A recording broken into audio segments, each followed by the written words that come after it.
Good morning everybody.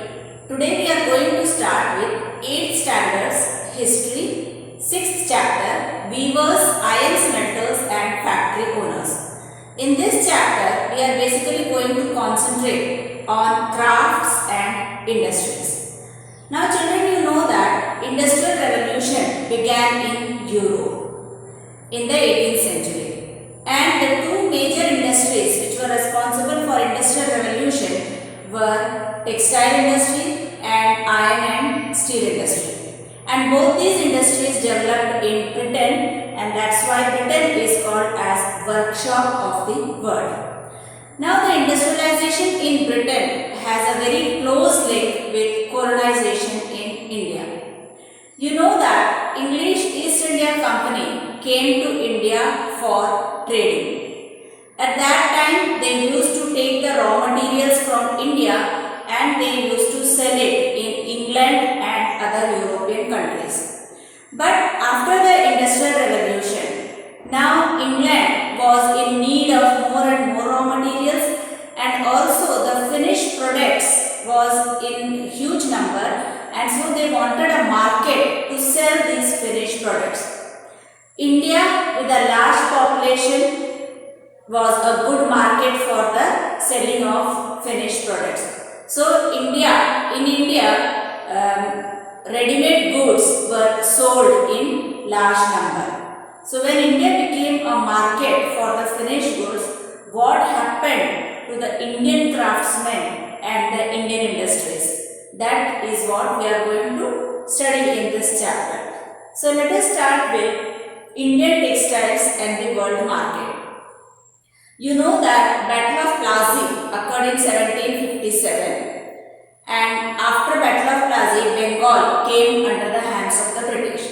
But before Bengal came in the hands of British, India was the largest producer of cotton textile, and it used to sell cotton textiles in other countries. And the cotton textiles of India were very much liked by other countries because of its fine quality and very exquisite craftsmanship. We used to sell our cotton clothes to Southeast Asian countries like Java, Sumatra, Central Asian countries, then West Asian countries. These countries used to buy cotton textiles from India. From 16th century, even the European trading companies also started buying Indian textiles. And how do we know that the European companies also used to buy Indian textiles? Because in English language, there are some words used which are very similar to the textiles which we use today. So many words in English and other languages preserve the memories of the flourishing trade and craftsmanship of the Indian weavers. So now let us study about some of those words. So words tell histories. First of all, the word muslin.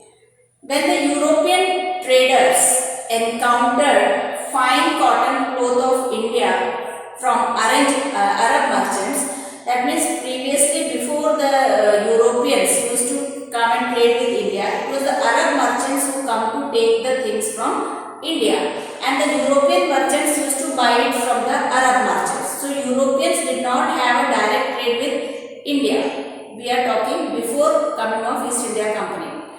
So when Arab merchants used to take fine cotton clothes from India and they used to sell it to the European merchants. So when European merchants saw this fine cotton clothes with the Arab merchants, they saw it first in Iraq, in a place called Mosul. That is why they called this cotton cloth as muslin. So muslin is very much related to Mosul in Iraq.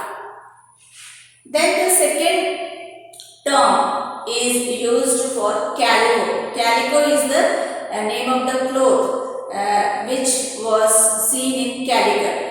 When the Portuguese sailor came to India for trading with India, they first reached Calicut. You remember Vasco da Gama reached Calicut in 1498, and when they reached Calicut, their main purpose was to take spices from there. But along with spices, they also saw fine quality of cotton clothes. So they took those cotton clothes also, and because these cotton clothes were found from a place called Calicut, they used to call that cotton cloth as calico, and later on calico became a common name for all the textiles, all the cotton textiles. More we can know about the order given by the European traders to the Indian merchants by looking at the order book. In history we have found an order book which was sent by the British merchants. In that order book it is mentioned that they have ordered 98 varieties of cotton and silk cloth, and they used to call it as piece goods because these clothes were woven in pieces of 20 yards long and 1 yard wide. So such cloths were woven, and many such varieties of cotton clothes and silk clothes were ordered in the order book. This order book is found from the Indian sources. So this is one of the source of history.